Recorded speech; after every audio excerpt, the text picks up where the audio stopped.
నమస్తే, welcome to Zee Telugu news. Aadudam Andhra అవినీతిపై vigilance విచారణ పూర్తయినట్టు అధికారులు తెలిపారు. రేపు ఆంధ్రప్రదేశ్ ప్రభుత్వానికి నివేదిక సమర్పించనున్నట్టు పేర్కొన్నారు. ఆడుదాం ఆంధ్రలో సుమారు 40 కోట్ల రూపాయల మేర నిధులు దుర్వినియోగం అయినట్టు విజిలెన్స్ విభాగం నిగ్గు తేల్చినట్టు సమాచారం. నివేదిక పరిశీలన అనంతరం కేసు నమోదు చేసే అవకాశం ఉన్నట్టు తెలుస్తుంది. గత వైసీపీ ప్రభుత్వ హయాంలో ఈ కార్యక్రమం కింద 47 రోజుల్లో 100 కోట్ల రూపాయలు ఖర్చు చేసినట్టు అధికారులు గుర్తించారు.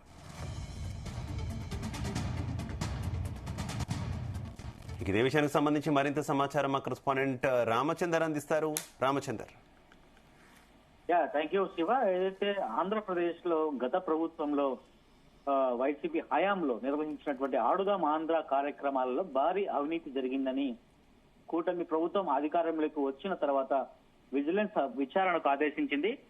ఇందులో ఏకంగా 119 కోట్ల రూపాయల కుంభకోణం జరిగిందంటూ తెలుగుదేశం పార్టీకి సంబంధించినటువంటి నేతలు ఆరోపించారు. ఈ మొత్తం స్కామ్ లో ఆనాటి క్రీడా శాఖ మంత్రిగా విధులు నిర్వహించినటువంటి ఆర్కే రోజా హస్తం ఉందన్నది తీవ్ర ఆరోపణలుగా వచ్చాయి. ప్రభుత్వం ఆదేశాలతో పూర్తి స్థాయి విచారణ జరిపి విజిలెన్స్ విభాగం తమ నివేదికను సిద్ధం చేసింది. విచారణ పూర్తి అవడంతో తమ నివేదికను 1-2 రోజుల్లో లేదా రేపు డీజీపీకి అందిస్తున్నట్లు తెలుస్తోంది. క్రీడా పరికరాల కొనుగోలు అలాగే ముగింపు ఉత్సవాల పేరిట భారీగా నిధులు దుర్వినియోగం చేశారనే విమర్శలు పెద్ద ఎత్తున వచ్చాయి. అయితే ఆడుదాం ఆంధ్రలో జరిగినటువంటి అవకతవకలు నిధుల దుర్వినియోగానికి సంబంధించినటువంటి ఆధారాలను విజిలెన్స్ విభాగం సేకరించినట్లు కూడా తెలుస్తోంది. ఈ నివేదికలో అంశాల ఆధారంగా బాధ్యులపై ప్రభుత్వం చర్యలు తీసుకునే అవకాశం ఉంది. మరి నివేదిక అందిన వెంటనే వైసీపీ నేత మాజీ మంత్రి రోజా తప్పకుండా ప్రభుత్వానికి ఇటు వైసీపీ టీడీపీ నేతలకు కూడా టార్గెట్ అవుతుందన్న ప్రచారం అయితే పెద్ద ఎత్తున జరుగుతోంది. ఇటీవల కాలంలో రోజా కూటమి ప్రభుత్వాన్ని టార్గెట్ చేస్తూ పలు విమర్శలు చేస్తున్నారు, సవాళ్లు విసురుతున్న పరిస్థితి అయితే కనిపిస్తోంది.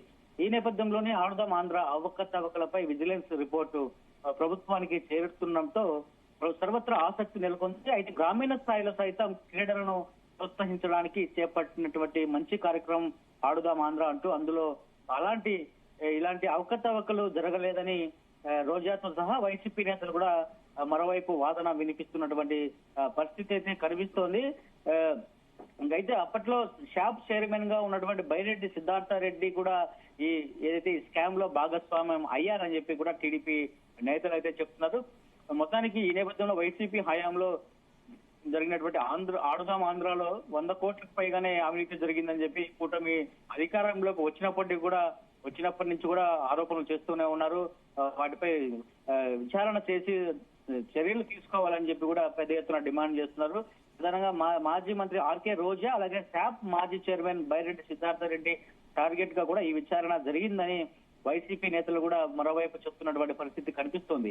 వాళ్ళిద్దరితో పాటు సీఎం చంద్రబాబు కార్యదర్శి ప్రద్యుమ్న అవినీతిపై కూడా నిజానిజాలు వృద్ధి తేలుతాయా లేదా అనే ప్రశ్న కూడా ఉత్పన్నం అవుతోంది. ఇక్కడ క్రీడల శాఖ మంత్రిగా రోజా బాధ్యతలు నిర్వర్తించడంతో ఈ అవినీతిలో ఆమె పాత్ర చాలా కీలకంగా ఉందన్నది టీడీపీ నేతల ఆరోపణ.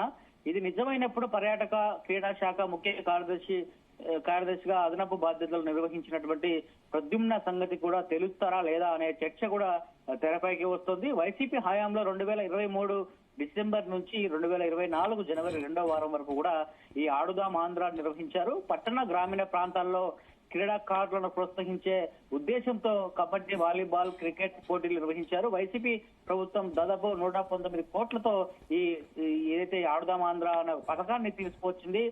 దీంట్లో అప్పటి క్రీడా శాఖ మంత్రి ఆర్కే రోజా కీలకంగా ఉందన్నది తెలుస్తోంది. అయితే ఏపీ ఒలింపిక్ అసోసియేషన్ అధ్యక్షుడు కృష్ణదాస్ పై కూడా చర్యలు తీసుకోవాలని కబడ్డీ జాతీయ పూర్వ క్రీడాకారుడు ఆర్డి ప్రసాద్ కూడా ఏపీ సిఐడికి ఫిర్యాదు చేశారు. ఈ మేరకు విజిలెన్స్ విచారణ కూడా జరిగింది.